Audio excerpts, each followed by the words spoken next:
শেখ হাসিনার বিরুদ্ধে মানবতা বিরোধী অপরাধ মামলার বিচার শুরুর আদেশ। দোষ স্বীকার করে রাজসাক্ষী হলেন সাবেক আইজিপি চৌধুরী আব্দুল আল মামুন। জাতীয় নির্বাচন সুষ্ঠুভাবে অনুষ্ঠানের সব প্রস্তুতি আছে জানালেন বিজিবি মহাপরিচালক। পুশিন সহ সীমান্ত অপরাধ দমনেও কঠোর নির্দেশনা। বা পুশিন আপনারা যেটাই বলেন, এটা চূড়ান্তভাবে পুরো প্রক্রিয়াটি বন্ধ হয়নি। এই বিষয়ে আমরা আমাদের পক্ষ থেকে বিএসএফ এর কাছে করা প্রতিবাদ সবসময় দিচ্ছি। ঘণ্টাখানেক পর আনুষ্ঠানিকভাবে এসএসসি ও সমমানের পরীক্ষার ফল প্রকাশ। বিস্তারিত তুলে ধরবে আন্তঃশিক্ষা বোর্ড। ওয়েবসাইট আর এসএমএসেও মিলবে ফলাফল।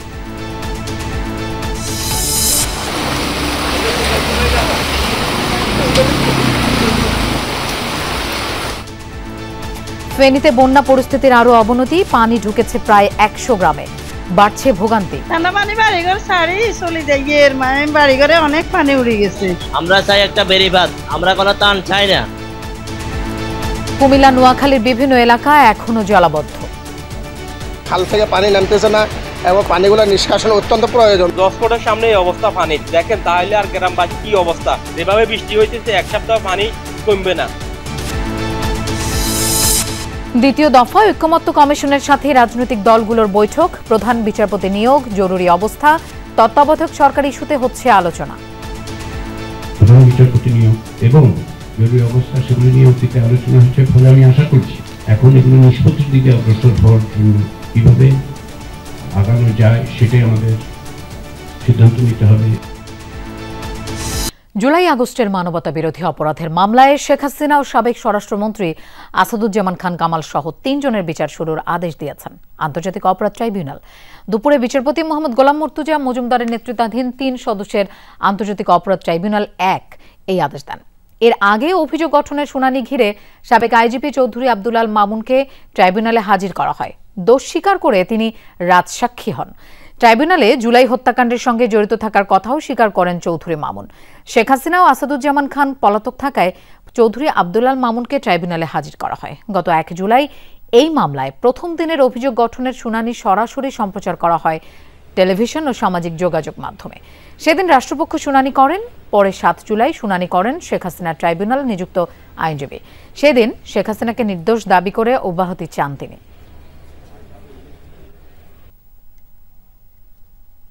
আন্দোলনরত ছাত্রছাত্রীদেরকে রাজাকার এবং রাজাকারের বাচ্চা বলে তাদের বিরুদ্ধে তাদেরকে নির্মূল করার জন্য যে উস্কানিমূলক বক্তব্য দিয়েছিলেন, তারই ধারাবাহিকতায় গোটা বাংলাদেশ জুড়ে নিরস্ত্র নিরীহ প্রতিবাদকারী ছাত্র জনতা, যে সিভিলিয়ান ছাত্র জনতা, তাদের উপরে যে আক্রমণ শুরু হয়, সেই আক্রমণের ধারাবাহিকতায় বাংলাদেশে প্রায় 1,500 ছাত্র জনতাকে হত্যা করা হয়।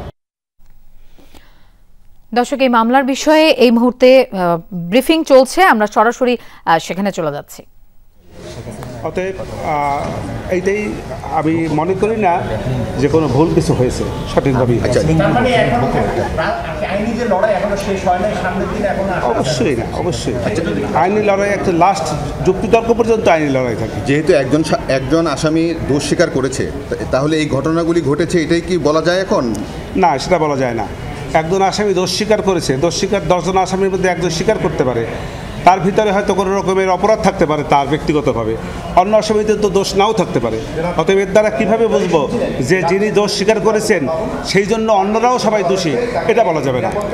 আচ্ছা, এটা যে অব্যাহতির আবেদনটা যে নাকচ হলো, সেটার পরবর্তীতে আপনি কি করতে চান? একটু আমরা লাইভে আছি তো। আমি এই আদেশের এগেনস্টে আমি এখনও কোনো জাজমেন্ট হাতে পাই নাই, অর্ডারটা পাই নাই, অর্ডার হাতে পাই নাই। আর অর্ডার হাতে পাওয়ার পরে কি করব কি না করব সেটা পরে বিবেচনা, এই মুহূর্তে আমি বলতে পারবো না। ধন্যবাদ, আপনাদেরকে ধন্যবাদ।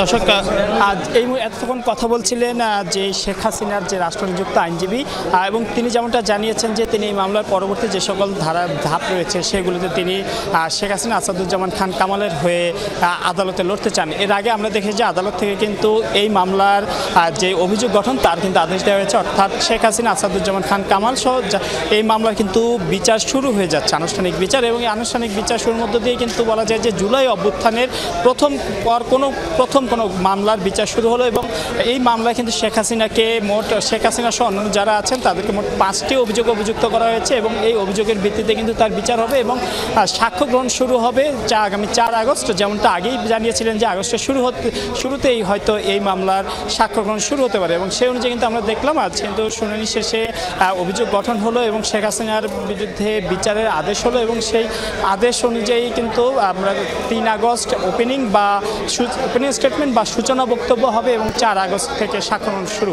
অর্থাৎ জুলাই আগস্টের প্রথম কোনো মামলার আনুষ্ঠানিক বিচার প্রক্রিয়া কিন্তু প্রায় শুরু হয়ে গেল এবং অন্যান্য মামলাগুলো কিন্তু খুব দ্রুতই আনুষ্ঠানিক বিচার কাজ কিন্তু শুরু হবে। লোপা। মাইনুল মারুফ, আপনাকে ধন্যবাদ আমাদের সাথে যোগ দেওয়ার জন্য। আগামী নির্বাচন সুষ্ঠুভাবে অনুষ্ঠানের জন্য সব ধরনের প্রস্তুতি আছে বিজিবির, এমন নিশ্চয়তা দিয়েছেন বিজিবি মহাপরিচালক মেজর জেনারেল আশরাফুজ্জামান সিদ্দিকী। সকালে চট্টগ্রামের সাতকানিয়া বিজিবি ট্রেনিং সেন্টারে অনুষ্ঠিত 103তম রিক্রুট ব্যাচের প্রশিক্ষণ সমাপনী কুচকাওয়াজে নবীন সৈনিকদের উদ্দেশ্যে দেয়া বক্তৃতায় এই কথা বলেন তিনি। একই সাথে সীমান্ত রক্ষায় বিজিবি সদস্যদের সদা সজাগ থাকার নির্দেশ দেন বিজিবি মহাপরিচালক। জানান, সীমান্তের প্রতিটি ইঞ্চি জমি সুরক্ষিত রাখতে প্রয়োজনে জীবন দেবে বিজিবি সৈনিকরা। তিনি জানান, নানা উদ্যোগ নিলেও ভারত থেকে পুশিন বন্ধ করা যায়নি। এটি বন্ধে ভারতীয় দূতাবাসের সঙ্গে অব্যাহত আছে যোগাযোগ। এ সময় সীমান্তে চোরাচালান সহ নানা অপরাধ দমনে আরও সচেষ্ট হওয়ার তাগিদ দেন মহাপরিচালক। এবার 36 জন নারী সহ 694 জন নবীন সৈনিক বাহিনীতে যোগদান করেছেন। কোনো নির্বাচন কেন্দ্রে বা ভোট কেন্দ্রে যদি বিশৃঙ্খলা সৃষ্টি হয় কিংবা জনজীবনের নিরাপত্তার হানি ঘটে, সেই জন্য শুধুমাত্র বিজিবিতে নয়, বিজিবির পাশাপাশি পুলিশ বাহিনী এবং আনসার, কোস্টগার্ড, সকল স্বরাষ্ট্র মন্ত্রণালয়ের অধীনে যেসব বাহিনী রয়েছে সকলকেই দায়িত্ব দেওয়া হয়েছে। ঘণ্টাখানেক পরে চলতি বছরের এসএসসি ও সমমান পরীক্ষার ফল প্রকাশ হবে। দেশের 11টি শিক্ষা বোর্ডের অধীনে অনুষ্ঠিত এই পরীক্ষার ফলাফল দুপুর 2টায় প্রকাশ করা হবে। শিক্ষা বোর্ডগুলো পৃথকভাবে তাদের নিজ নিজ ফল প্রকাশ করবে। পরীক্ষার্থীরা কেন্দ্রীয় এবং নিজ শিক্ষা বোর্ডের ওয়েবসাইটে ঢুকে রোল ও রেজিস্ট্রেশন নম্বর দিয়ে ফলাফল জানতে পারবেন। মোবাইল ফোন থেকেও নির্ধারিত নম্বরে SMS করেও জানা যাবে ফলাফল। এছাড়া নির্ধারিত শর্টকোড 16222-তে SMS এর 16222-তে SMS এর মাধ্যমেও ফল মিলবে। ফলাফল নিয়ে বিস্তারিত জানাতে দুপুর 2টায় ঢাকা শিক্ষা বোর্ডে আন্তঃশিক্ষা বোর্ডের পক্ষ থেকে সংবাদ সম্মেলনের আয়োজন করা হয়েছে। গত 10 এপ্রিল এসএসসি সমমানের পরীক্ষা শুরু হয়। এবার মোট পরীক্ষার্থী ছিল 19,28,970 জন।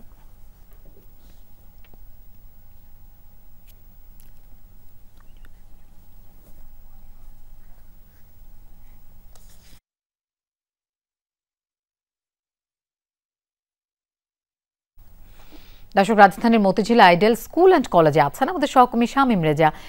এসএসসির পরীক্ষার ফলাফল সম্পর্কে তার কাছ থেকে আমরা জানবো। শামীম, ফলাফল ঘোষণার প্রস্তুতি কেমন দেখছেন, আর বৃষ্টিতে শিক্ষার্থীদের উপস্থিতি কেমন? হ্যাঁ লোপা, আর ঘণ্টাখানেক পরেই আসলে উচ্চ মাধ্যমিক ও সমমানের পরীক্ষার রেজাল্ট প্রকাশ হবে। তবে এখনও পর্যন্ত আমি যেখানে আছি আইডিয়াল স্কুল অ্যান্ড কলেজে, সেখানে আসলে যারা রেজাল্ট প্রত্যাশী তারা এখনও হাজির হননি। আমরা এখানকার শিক্ষকদের সাথে কথা বলেছি, তারা বলছেন যে যেহেতু 2টার সময় আনুষ্ঠানিক রেজাল্ট প্রকাশ হবে, এর অল্প কিছুক্ষণ আগেই হয়তো তাদের শিক্ষার্থীরা এখানে উপস্থিত হবেন। তবে তাদের বড় ভাই বোনদেরকে অভ্যর্থনা জানাতে, শুভেচ্ছা জানাতে ইতিমধ্যেই শিক্ষার্থীদের একটা অংশ আসলে প্রস্তুতি সম্পন্ন করে রেখেছেন, যারা আসলে তাদের সাথে উদযাপন করবেন। একটু যদি বলে রাখি, চলতি বছর উচ্চ মাধ্যমিক ও সমমান পরীক্ষা শুরু হয়েছিল আসলে 10 এপ্রিল, যেটা শেষ হয় 13ই মে। এ পরীক্ষায় অংশ নেয় 19,28,970 জন পরীক্ষার্থী, যাদের মধ্যে ছিল ছাত্রী ছিল 9,67,739 জন এবং ছাত্র ছিল 9,61,231 জন। তবে এখন পর্যন্ত আসলে এখানে যারাই অবস্থান করছেন সবার মধ্যে একটা উচ্ছ্বাস কাজ করছে যে কিছুক্ষণ পরেই যেহেতু ফল প্রকাশ হবে, এই নিয়ে তাদের মধ্যে একটা উচ্ছ্বাস কাজ করছে এবং ফল প্রকাশের পর আসলে শিক্ষার্থীদের যে উচ্ছ্বাস সেটা আসলে আমরা সরাসরি দেখাতে পারবো। আর আরও একটা যেটা বিষয়, সেটা ফল প্রকাশের পর যারা আসলে মনে করবেন যে তাদের প্রত্যাশিত ফল হয়নি, তারা আগামীকাল সকাল 10টা থেকেই আসলে বোর্ড বরাবর আবেদন করতে পারবেন। লোপা। শামীম, আপনাকে ধন্যবাদ আমাদের সাথে যোগ দেওয়ার জন্য। মৌসুমী বায়ুর প্রভাবে আজও দেশের বিভিন্ন জেলায় বৃষ্টি হচ্ছে। অবনতি হয়েছে ফেনীর বন্যা পরিস্থিতির। প্লাবিত প্রায় 100-র মতো গ্রাম। মুহুরী, কহুয়া ও সেলুনিয়া আরও কয়েকটি স্থানে বেড়িবাঁধ ভেঙেছে। সব মিলিয়ে বাঁধের অন্তত 20টি ভাঙা স্থান দিয়ে পানি ঢুকছে লোকালয়ে। পানি উন্নয়ন বোর্ড জানিয়েছে আজও কোথাও কোথাও বেড়িবাঁধের উপর দিয়ে নদীর পানি প্রবাহিত হচ্ছে। এই পর্যন্ত প্লাবিত ফুলগাজীর 67টি গ্রাম, পরশুরামের 27 ও ছাগলনাইয়ার 4টি গ্রাম। দোকানপাট, ঘরবাড়ি পানিতে নিমজ্জিত। এখনো বন্ধ ফেনী পরশুরাম সড়কে যান চলাচল। বল্লামুখায় ভারত অংশে বাঁধ ভেঙে বাংলাদেশ অংশে পানি ঢুকছে। জেলা প্রশাসক জানিয়েছেন এরই মধ্যে 161টি আশ্রয়কেন্দ্র খোলা হয়েছে। ক্ষতিগ্রস্ত এলাকা থেকে সরিয়ে নেওয়া হয়েছে অনেককে। বাড়িঘর ছাড়ি চলে যাই, বাড়িঘরে অনেক পানি উড়ে গেছে। ওদিকে খুব স্রোত, পানি বাইতেছে। আমরা চাই একটা বেড়িবাঁধ, আমরা কোনো টান চাই না। রোড গাড়ির অবস্থা খুব খারাপ। তারপর আরে বাজারে কোনো খাওয়ার সামান নাই, গ্যাস সিলিন্ডার নাই, কিছুই নাই। নোয়াখালী সদর, কোম্পানিগঞ্জ, সুবর্ণচর, মাইজদি ও কবিরহাটের বিভিন্ন এলাকা 3 দিন ধরেই জলাবদ্ধ। সড়কের পাশাপাশি কোথাও কোথাও বাসাবাড়ি, দোকানপাটেও পানি ঢুকেছে। বৈরী আবহাওয়ার কারণে জেলায় সকল প্রাথমিক ও মাধ্যমিক বিদ্যালয়ে বন্ধ রয়েছে পাঠদান ও পরীক্ষা। আজ সকাল 6টা পর্যন্ত পূর্ববর্তী 24 ঘন্টায় নোয়াখালীতে 120 মিলিমিটার বৃষ্টিপাত হয় বলে জানিয়েছে আবহাওয়া অফিস। টানা বৃষ্টিতে বেড়েছে খাগড়াছড়ির মাইনী নদীর পানি। দীঘিনালার বিভিন্ন সড়ক জলমগ্ন। মেরুং লংগদু সড়কে বন্ধ রয়েছে যান চলাচল। জলাবদ্ধতার ভোগান্তি কমেনি কুমিল্লাতেও। নগরীর ঠাকুরপাড়া, নজরুল এভিনিউ, রেসকোর্স, বিসিক শিল্পনগরী সহ বিভিন্ন এলাকায় সড়ক তলিয়েছে পানিতে। জলাবদ্ধতার জন্য অপরিকল্পিত ড্রেনেজ ব্যবস্থাকে দায়ী করেছেন স্থানীয়রা। আগামী 24 ঘন্টায় ঢাকা, রাজশাহী, খুলনা, বরিশাল ও চট্টগ্রাম বিভাগের কোথাও কোথাও ভারী থেকে অতি ভারী বৃষ্টিপাত হতে পারে বলে জানিয়েছে আবহাওয়া অফিস।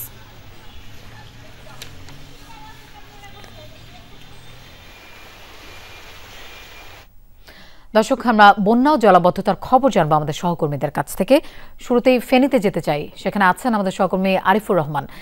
আরিফ, ফেনীতে তো বন্যা পরিস্থিতির অবনতি হয়েছে, দুর্গত এলাকাগুলোর কি অবস্থা দেখছেন, আর ত্রাণ সহায়তা কার্যক্রম কেমন চলছে?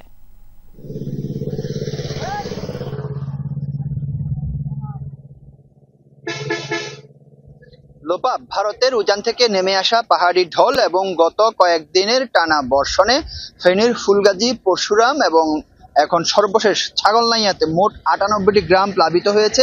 মুহুরী, কহুয়া, সিলোনিয়া নদীর 21টি স্থানে বাঁধ ভেঙেছে। এ সকল ভাঙ্গন কবলিত স্থানগুলো দিয়ে এখন পানি লোকালয়ে ঢুকছে এবং কি 2024 সালে যে ভয়াবহ বন্যা হয়েছে, সে বন্যায় যে সকল বাঁধ ক্ষতিগ্রস্ত হয়েছে সে সকল ক্ষতিগ্রস্ত বাঁধগুলো দিয়েও পানি লোকালয়ে ঢুকছে এবং কি যে সকল বাঁধের নিচু স্থান রয়েছে সে সকল স্থানগুলো উপচেও পানি লোকালয়ে ঢুকছে। এই সড়কটি লোকালয় নতুন হচ্ছে। ছাগলনাইয়ার দিকে আমরা যেটি জেনেছি যে 4টি গ্রাম নতুন করে প্লাবিত হয়েছে। আমি এখানকার জেলা প্রশাসকের সাথে কথা বলেছি, তিনি যেটি জানিয়েছেন যে এখন পর্যন্ত তিনি 161টি আশ্রয় কেন্দ্র খুলেছেন এবং কি প্রত্যেকটি আশ্রয় কেন্দ্রে শুকনো খাবার দিচ্ছেন এবং কি দুপুরের খাবার তারা প্রস্তুত করছে। পানি উন্নয়ন বোর্ডের নির্বাহী প্রকৌশলী যেটি জানিয়েছেন যে এখন পর্যন্ত যে সকল ঝুঁকিপূর্ণ বাঁধ রয়েছে সে সকল ঝুঁকিপূর্ণ বাঁধগুলোতে তারা সেখানে পাহারা বসিয়েছে। যদি কোনো তাদের পক্ষে যদি সম্ভব হয় সেখানে তারা এখন পর্যন্ত যে লোকালয়ে যে পানি ঢুকা সেটি বন্ধ করবেন এবং কি তিনি আরো একটি বিষয় জানিয়েছেন যে যে সকল 2024 সালে যে সকল বাঁধ ক্ষতিগ্রস্ত হয়েছে সে সকল বাঁধগুলো এবারও কিন্তু ক্ষতিগ্রস্ত। যদি এবার যদি পানির যে ক্ষিপ্র যে গতি, সে গতি যদি কিছুটা যদি কমে তাহলে হয়তো তাদের যে সকল বাঁধগুলো ভেঙে গেছে সেগুলো সংস্কার কাজ তারা শুরু করবে। লোপা। আরিফ, আপনাকে ধন্যবাদ আমাদের সাথে যোগ দেওয়ার জন্য। আমরা আবার নোয়াখালীতে যেতে চাই। মোতাসিম বিল্লাহ সবুজকে আমরা দেখতে পাচ্ছি। সবুজ, 3 দিন ধরেই তো নোয়াখালীতে জলাবদ্ধ অবস্থা, কোনো এলাকা থেকে পানি নামতে শুরু করেছে কিনা একটু সার্বিক অবস্থা জানতে চাই।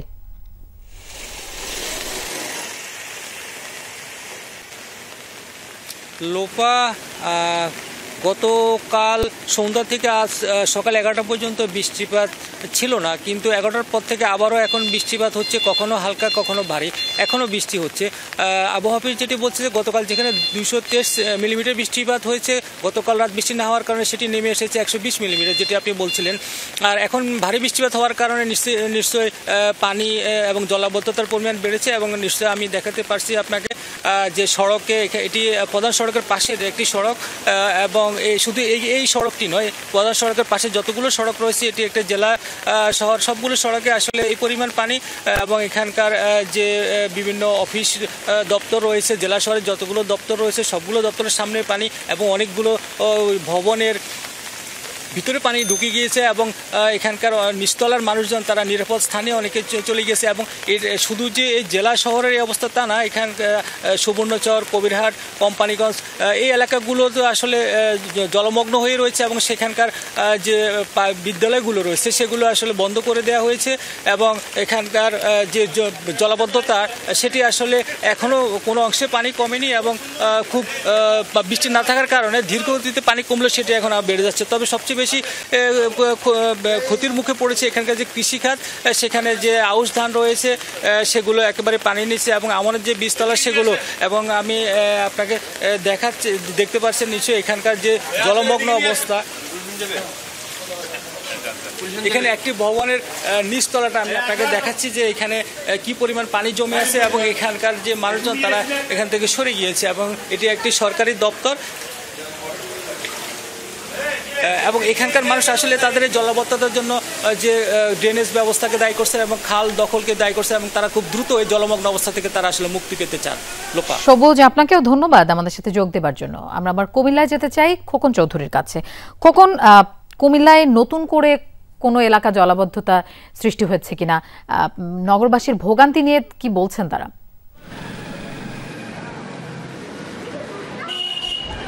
লোপা, এখন আমি যেই এলাকাটিতে দাঁড়িয়ে রয়েছি এটি নগরের 7 নং ওয়ার্ড এবং বিসিক শিল্পনগরী যেটি রয়েছে দুটি প্রবেশপথ, তার মধ্যে একটি প্রবেশপথ এখানে কিন্তু নগরীতে আজকে সকাল থেকেই কিন্তু আসলে বৃষ্টি নেই। বৃষ্টি না থাকার কারণে অন্যান্য এলাকার কিছুটা জলাবদ্ধতা কমতে শুরু করেছে। তবে বিসিক শিল্পনগরী এলাকার যে জলাবদ্ধতা সেটি কিন্তু আসলে বরাবর একই অবস্থানে রয়েছে, অর্থাৎ শহরের চারদিকের যে পানিগুলো অধিকাংশ পানিগুলো কিন্তু এই সড়কে এসে জমা হয়। ফলে এই যে একটি বিশাল শিল্পনগরী এলাকা সেটি কিন্তু আসলে বছরের বেশিরভাগ সময়ই আসলে পানিতে তলিয়ে থাকে। তো এই এলাকার মানুষের দুর্ভোগ কিন্তু আসলে বেশি, বিশেষ করে এখানে যারা শ্রমিকের কাজ করেন কিংবা যাদের কলকারখানা রয়েছে তাদের কিন্তু বরাবরই একটি অভিযোগ যে আসলে সিটি কর্পোরেশনের সকল যে ট্যাক্স রয়েছে তারা সকল ধরনের এই ট্যাক্স দেন, কিন্তু সিটি কর্পোরেশনের যে সকল সুবিধা সেটি পান না। বিশেষ করে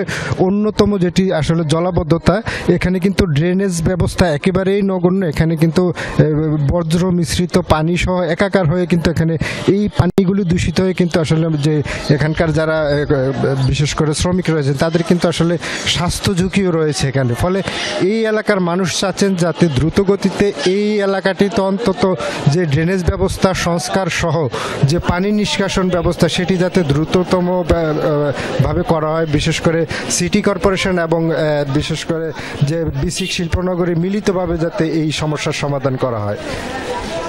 খোকন, আপনাকে ধন্যবাদ আমাদের সাথে যোগ দেবার জন্য। ঢাকা চট্টগ্রাম মহাসড়কের লাঙ্গলবন্দ ব্রিজে টানা বৃষ্টিতে খানাখন্দ সৃষ্টি হয়েছে, এতে যান চলাচল ব্যাহত হচ্ছে, সৃষ্টি হয়েছে দীর্ঘ যানজট। আমরা এই বিষয়ে জানবো আমির হোসেন স্মিথের কাছ থেকে। স্মিথ, যান চলাচলের কি অবস্থা দেখছেন? সংস্কারের বিষয়ে সংশ্লিষ্ট কর্তৃপক্ষ কিছু জানিয়েছে কিনা? লোপা, ঢাকা চট্টগ্রাম মহাসড়কের ব্রহ্মপুত্র নদীর উপর লাঙ্গলবন্দ সেতুতে এই একটি বড় ধরনের কিছু গর্ত সৃষ্টি হওয়ার কারণে এই মহাসড়কে কিন্তু ধীর গতিতে যানবাহন চলছিল, যে কারণে ঢাকা চট্টগ্রাম মহাসড়কের মহাসড়কের লাঙ্গলবন্দ ব্রিজের পূর্ব পাশ থেকে আমি যদি দেখাতে চাই যে একদম মেঘনা ঘাট কিন্তু তীব্র যানজট সৃষ্টি হয়েছে। কিছুক্ষণ আগে অর্থাৎ সকাল থেকে কিন্তু সড়ক ও জনপদের কর্মীরা এই মহাসড়কের যে লাঙ্গলবন্দর সেতুটি আছে সেই সেতুর চট্টগ্রামমুখী যে লেনটি সেই লেনে কিন্তু সংস্কার কাজ করেছেন, যে কারণে এখন কিন্তু যানবাহন চলাচল অনেকটা স্বাভাবিক হয়ে আসতেছে। অর্থাৎ এই সেতুটির যে পাশটি অর্থাৎ নদীর মাঝখানে যে সেতুর উপর জয়েন্ট এক্সপানশন ছিল সেই জয়েন্ট এক্সপানশনে একটি বড় ধরনের গর্ত সৃষ্টি হয়েছিল, যে কারণে কিন্তু মহাসড়ক দিয়ে গাড়িগুলো একসাথে এসে সেতুতে যখন উঠতো তখন কিন্তু এক পাশ দিয়ে সরু রাস্তা দিয়ে যাওয়ার কারণে ধীরগতি হতো এবং এই ধীরগতির কারণে কিন্তু যানজটটি ছড়িয়ে পড়েছে। আপনি জানেন প্রায় 30 থেকে 35টি যানবাহন চলাচল করে, সেই কারণে এখানে এসে যখন গাড়িগুলো ধীরগতি হয়ে যায় সেই প্রভাব কিন্তু এই মহাসড়কে পড়েছে, যে কারণে আপনি দেখছেন আমার পেছনে এখনো দীর্ঘ লাইন কিন্তু গাড়ির আছে এবং তীব্র যানজট আছে। সকাল থেকেই যাত্রীরা ভোগান্তি পোহাচ্ছেন। সড়ক ও জনপথ কিন্তু কিছুক্ষণ আগে এই যে জয়েন্ট এক্সপানশনের যে বড় গর্ত হয়েছিল সেই গর্তটি মেরামত করেছেন, এখন কিন্তু তারা সেতুটি খুলে দিয়েছেন, যে কারণে সেতুর চট্টগ্রাম থেকে ঢাকামুখী যে লেনটি এখন একেবারে ফ্রিলি অর্থাৎ বুঝতে পেরেছি যানজট কিছুটা দূর হয়েছে। ধন্যবাদ আমাদের সাথে যোগ দেওয়ার জন্য স্মিথ। রাজনৈতিক দলগুলোর সাথে দ্রুততম সময়ে ঐক্যমত্য তৈরির মধ্য দিয়ে জুলাই সনদ তৈরি করাই কমিশনের লক্ষ্য, এমনটা জানিয়েছেন জাতীয় ঐক্যমত্য কমিশনের সহসভাপতি ডক্টর আলী রিয়াজ। সকালে ঐক্যমত্য কমিশনের সাথে রাজনৈতিক দলের ধারাবাহিক আলোচনার সূচনা বক্তব্যে একথা বলেন তিনি। সংস্কার নিয়ে কমিশনের সাথে রাজনৈতিক দলগুলোর দ্বিতীয় পর্যায়ের 11তম দিনের বৈঠক এটি। এতে বিএনপি, জামায়াত, এনসিপি সহ বিভিন্ন রাজনৈতিক দলের প্রতিনিধিরা অংশ নেন। দিনের শুরুতে প্রধান বিচারপতি নিয়োগ ইস্যুতে চলছে আলোচনা। সূচনা বক্তব্যে আলী রিয়াজ বলেন, দলগুলোর সঙ্গে অনেক বিষয় ঐক্যমত্য হচ্ছে। সবার আন্তরিক প্রচেষ্টা থাকলে রাষ্ট্রের গুরুত্বপূর্ণ বিষয়ে একমত আসা সম্ভব হবে। সবার সহযোগিতা অব্যাহত থাকলে দ্রুত একটি নির্দিষ্ট জায়গায় পৌঁছানো সম্ভব বলেও মত দেন তিনি।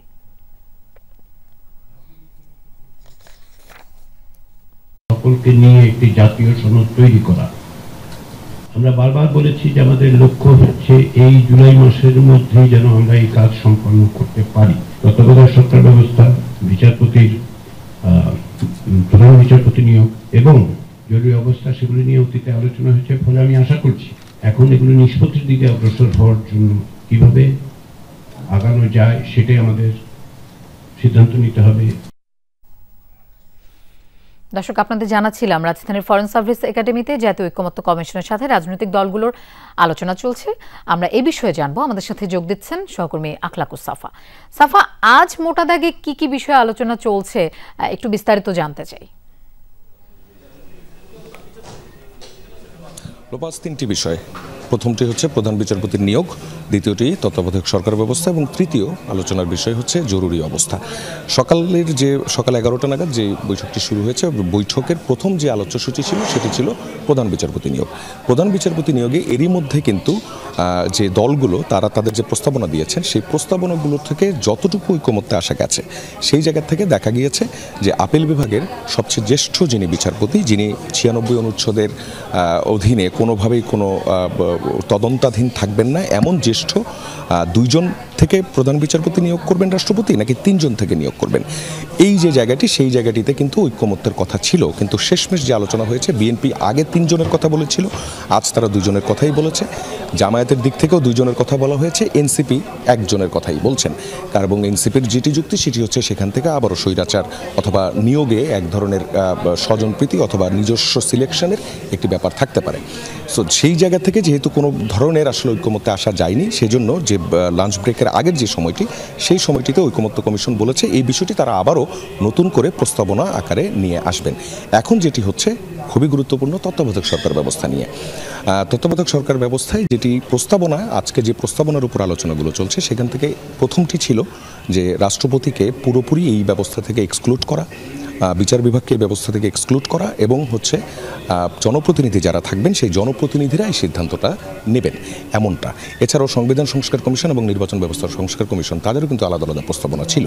তত্ত্বাবধায়ক সরকারের মেয়াদ কেমন হবে, অথবা নিম্ন কক্ষ থেকে হবে না উচ্চ কক্ষ থেকে হবে, সেক্ষেত্রে 11 সদস্যের একটি কমিটি, সর্বদলীয় কমিটি করার কথা বলা হয়েছিল। সো সব কিছু মিলিয়েই কিন্তু এখনও পর্যন্ত আলোচনা চলছে। এখন বক্তব্য রাখছেন বিএনপির বিএনপি নেতা সালাউদ্দিন আহমেদ এবং জামায়াতে ইসলামী। তারা বলছেন যে তারা যে প্রস্তাবনাগুলো দিয়েছিলেন সেই প্রস্তাবনাগুলো যেহেতু আজকে আসেনি, এই জন্য এই আলোচনা থেকে তারা তাদেরকে বিরত রেখেছেন। লোপা, সাফা, আপনাকে ধন্যবাদ আমাদের সাথে যোগ দেওয়ার জন্য। পিআর পদ্ধতিতে নির্বাচন, জুলাই সনদ সহ 7 দফা দাবি পূরণ হলে যে কোনো সময় নির্বাচনের জন্য প্রস্তুত জামায়াতে ইসলামী। একথা বলেছেন দলটির সহকারী সেক্রেটারি জেনারেল অ্যাডভোকেট এহসানুল মাহবুব জুবায়ের। সকালে ঢাকা মেট্রোপলিটন পুলিশ ডিএমপি কমিশনারের সাথে বৈঠক শেষে একথা বলেন তিনি। 19 জুলাই সোহরাওয়ার্দী উদ্যানে জাতীয় সমাবেশের বিষয়ে ডিএমপি কমিশনারের সাথে বৈঠক করে জামায়াতে ইসলামের প্রতিনিধি দল। বৈঠক শেষে তিনি বলেন, রাজনৈতিক ইতিহাসের সবচেয়ে বড় সমাবেশ করতে যাচ্ছে জামায়াতে ইসলামী। অংশ নেবেন ঢাকা বিভাগ সহ দেশের বিভিন্ন জেলা থেকে কয়েক লাখ নেতাকর্মী। বিএনপি সহ ফ্যাসিবাদ বিরোধী সকল রাজনৈতিক দল ও সংগঠনকে সমাবেশে দাওয়াত দেওয়া হবে। ডিএমপির পক্ষ থেকে নিরাপত্তা সহ সার্বিক সহযোগিতার আশ্বাস পেয়েছেন তারা। মিডিয়া বিভাগের সেক্রেটারি ডক্টর শফিকুল ইসলাম মাসুদ এবং ঢাকা মহানগর উত্তরের সেক্রেটারি 7 দফা দাবি আমরা বলেছি, আমাদের 7 দফা দাবি আমরা বলেছি। এটা বাস্তবায়নের জন্যই আমরা দেশবাসীকে আমরা আহ্বান জানিয়েছি এবং সরকারকে আহ্বান জানিয়েছি যে এই সমস্ত দায়িত্বগুলো যাতে আমরা শেষ করতে পারি এবং এগুলো কমপ্লিট করেই যাতে আমরা সামনে এগিয়ে যেতে পারি। দর্শক, আপনারা জানেন জাতীয় নাগরিক পার্টি এনসিপি আয়োজিত দেশ গড়তে জুলাই পদযাত্রার 10ম দিনের কর্মসূচি আজ, এবং এই পদযাত্রা মাগুরা, নড়াইল এবং যশোরে আজকে অনুষ্ঠিত হবে। এই মুহূর্তে মাগুরায় আছে এই পদযাত্রা। আমাদের সহকর্মী লামিয়া তিথি সেখানে আছেন, আমরা যাচ্ছি তার কাছে। তিথি, এনসিপির আজকের পদযাত্রা নিয়ে একটু বিস্তারিত জানতে চাই, কি কি কর্মসূচি আছে আজকে? লোপা, যদি আমি দেখাই যে ইতিমধ্যে কিন্তু মাগুরার যেই পথসভা তারা কিন্তু শুরু করে দিয়েছে। মাগুরা উপজেলা থেকে শুরু হয়েছে এই পদযাত্রাটা, এবং বর্তমানে এখন কিন্তু রয়েছে যেই মাগুরার যেই এমআর রোড রয়েছে, সেই এমআর রোডে এখানে কিন্তু যে কেন্দ্রীয় নেতারা রয়েছে তারা কিন্তু গণসংযোগ করছে এবং তারা কিন্তু বলছে যে হচ্ছে যেই তাদের যেই প্রত্যাশা রয়েছে বিচার, স্বাধীনতা এবং সংস্কার নিয়ে, তারা কিন্তু সেসব নিয়ে কথা বলছে। আমরা একটু তাসমিন জারার সাথে একটু কথা বলতে চাই। এনসিপির নেত্রী রয়েছেন যারা সারা আপনি দেখছেন পরিবেশটা প্রতিকূল, অনেক গরম, ঝাপসা গরম, কিন্তু এর মধ্যেও মানুষ অনেক স্বতঃস্ফূর্তভাবে সাড়া দিচ্ছে। এখানে সবাই দোকানের সামনে, রাস্তার ধারে আসছেন, ছাদের উপরে, বারান্দা থেকে, জানালা থেকে আমাদেরকে ওয়েভ করছেন, শুভকামনা জানাচ্ছেন। কারো কারো সাথে আমরা একটু রাস্তার পাশে গিয়ে হাত মেলাতে পারছি, এবং তখন যে উচ্ছ্বাস, সেটা আসলে আমাদের জন্য খুবই খুবই অর্থবহ। ধন্যবাদ। লোপা, আমি যদি আরেকটু দেখাই যে জুলাই আন্দোলনের মতো কিন্তু এই দুই সারি কিন্তু নারী নেতৃত্বের দিয়ে ভরে গিয়েছে। একই সাথে যদি আমি একটু এখানকার হাসনাত আব্দুল্লাহর সাথে কথা বলি, তাহলে একটু জিজ্ঞেস করতে চাই হাসনাত আব্দুল্লাহকে যে এই যে মাগুরার যে পথসভা, সেরকম কিরকম সাড়া দেখছে? মানুষের অভূতপূর্ব সাড়া পাচ্ছি, মানুষ যুক্ত হচ্ছে আমাদের সাথে এবং মানুষ হচ্ছে উচ্ছ্বাস প্রকাশ করছে, জানতে যাচ্ছে বিভিন্ন বিষয়, এবং হচ্ছে এনসিপির তারা আমাদের ভালো কাজগুলোকে যেমন অ্যাপ্রিসিয়েট করছে, একই সাথে সাথে আমাদের নানান সীমাবদ্ধতা নিয়েও কিন্তু কথা বলছে ফ্রিলি। এই জিনিসটা হচ্ছে তারা এতদিন পর্যন্ত কোথাও পাইতো না, যে একটা রাজনৈতিক দলের সীমাবদ্ধতা নিয়ে এত খোলামেলাভাবে আলোচনা করা যায়, যেগুলো আসলে আমাদের দায়বদ্ধতা, পরবর্তীতে আমাদের কর্মসূচি নির্ধারণ এবং আমাদের পরবর্তীতে দায়বদ্ধতা নির্ধারণের ক্ষেত্রে আমাদেরকে অনেক হচ্ছে হেল্প করবে আর কি। লোপা, যেমনটা শুনছিলেন, আমরা একটু দলের আহ্বায়কের সাথে একটু কথা বলতে চাই। তিথি, আপনাকে ধন্যবাদ আমাদের সাথে যোগ দেওয়ার জন্য। লোহিত সাগরে হুতি বিদ্রোহীদের হামলায় ডুবলো আরও একটি বাণিজ্যিক জাহাজ। প্রাণ গেছে কমপক্ষে 4 নাবিকের। 6 জন জীবিত উদ্ধার হলেও এখনও খোঁজ মেলেনি 15 জনের। নিষেধাজ্ঞা অমান্য করে ইসরায়েলের দিকে যাওয়ায় এই হামলা চালানো হয়েছে বলে দাবি করেছে গোষ্ঠীটি। হুতির হামলায় 48 ঘন্টার মধ্যে দ্বিতীয় জাহাজ ডুবির ঘটনা এটি। এই ঘটনার তীব্র নিন্দা জানিয়েছে সামুদ্রিক নিরাপত্তা বিষয়ক বিভিন্ন সংস্থা। 48 ঘন্টায় পরপর 2 বাণিজ্যিক জাহাজে হামলা চালালো ইয়েমেনের সশস্ত্র গোষ্ঠী হুতি বিদ্রোহীরা। বুধবার টার্গেট করা হয় লাইবেরিয়ান পতাকাবাহী কার্গো জাহাজ ইটারনিটি সি। গোষ্ঠীটির দাবি, নিষেধাজ্ঞা অমান্য করে ইসরায়েলি বন্দরের উদ্দেশ্যে যাচ্ছিল বাণিজ্যিক নৌযানটি। লোহিত সাগরে ইয়েমেনি উপকূলের কাছাকাছি এলে এতে হামলা শুরু করে হুতি বিদ্রোহীরা। ছোড়া হয় 6টি ব্যালিস্টিক ও ক্রুজ ক্ষেপণাস্ত্র। একযোগে হামলা করা হয় মনুষ্যবিহীন নৌযান দিয়েও। ইয়েমেনের সশস্ত্র বাহিনী ও অধিকৃত ফিলিস্তিনের ইসরায়েলি বন্দরগামী জাহাজ ইটারনিটি সিকে লক্ষ্য করে হামলা চালিয়েছে। অভিযানের ফলে জাহাজটি সম্পূর্ণ ডুবে গেছে। আমাদের সতর্কবার্তা উপেক্ষা করার পরই এই হামলা করা হয়েছে। তবে হামলার আগেই জাহাজটি থেকে নাবিকদের সরে যেতে পর্যাপ্ত সময় দেওয়া হয় বলে জানিয়েছে গোষ্ঠীটি। জীবিত উদ্ধার করা হয় 6 জনকে। নৌযানটিতে 25 ক্রু অবস্থান করছিলেন বলে জানা গেছে। হামলার পর অনেকেই নিখোঁজ। আন্তর্জাতিক গণমাধ্যমগুলোর দাবি সুয়েজ খালের দিকে যাচ্ছিল এটারনিটি সি নামের মালবাহী জাহাজটি। একদিন আগেই ম্যাজিক সিজ নামের আরেক কার্গো জাহাজে হামলা করে সম্পূর্ণ ডুবিয়ে দেয় হুতি বিদ্রোহীরা। 2023 সাল থেকে এ পর্যন্ত লোহিত সাগর, এডেন উপসাগর ও বাব এল মানদেব প্রণালীতে বিভিন্ন জাহাজে শতাধিক হামলা চালিয়েছে গোষ্ঠীটি। অনিক রহমান, যমুনা নিউজ। শ্রীলঙ্কা বাংলাদেশ টি-20 সিরিজের খবর। প্রথম ম্যাচে আজ শ্রীলঙ্কার বিপক্ষে মাঠে নামবে বাংলাদেশ। পালেকেলেতে ম্যাচ শুরু হবে সন্ধ্যা 7:30টায়। টেস্ট ওয়ানডে টানা 2 সিরিজ হারের পর টাইগারদের সামনে মান বাঁচানোর শেষ সুযোগ। মঙ্গলবার তৃতীয় শেষ ওয়ানডেতে 99 রানে হারের সঙ্গে সিরিজ পরাজয়ও নিশ্চিত হয় বাংলাদেশের। লিটন দাসের নেতৃত্বে দ্বিতীয় টি-20 সিরিজ খেলতে নামবে বাংলাদেশ। দলে ফিরেছেন অলরাউন্ডার মোহাম্মদ সাইফুদ্দিন। দেশে ফিরেছেন সাবেক অধিনায়ক নাজমুল হোসেন শান্ত। ইনজুরির কারণে শ্রীলঙ্কা দল থেকে ছিটকে গেছেন ওয়ানিন্দু হাসারাঙ্গা। এদিকে শ্রীলঙ্কার বিপক্ষে সবশেষ মুখোমুখি 5 টি-20 ম্যাচে 2 জয়ের বিপক্ষে 3টিতেই হার বাংলাদেশের। অবশ্য শ্রীলঙ্কার বিপক্ষে সবশেষ ম্যাচে 2 উইকেটের জয় পেয়েছিল টাইগাররা। অ্যাজ এ প্রফেশনাল প্লেয়ার আপনাকে সব জায়গায় অ্যাডজাস্টমেন্ট করতে হবে, আর আমার মনে হয় আমি এটা খুব ভালো করেই পারি। টি-20 ফরম্যাটটা তো অনেকদিন ধরে খেলতেছি এবং আমাদের কয়েকটা সিরিজও গেছে কিছুদিন আগে। সো হোপ যে আমরা এই সিরিজে অ্যাজ এ টিম ঘুরে দাঁড়াতে পারবো। 180+ রানের উইকেট মনে হচ্ছে। টি-20তে বাংলাদেশ ভালো দল, বেশ ভালো কিছু প্লেয়ার আছে তাদের, কঠিন লড়াই হবে। দর্শক, দুপুরে বাংলাদেশের প্রথম ঘন্টা থেকে বিদায় নিচ্ছি আমি মৌসুমী আহমেদ লোপা। পরের ঘন্টার খবর নিয়ে ফিরবেন সহকর্মী শাওন দত্ত।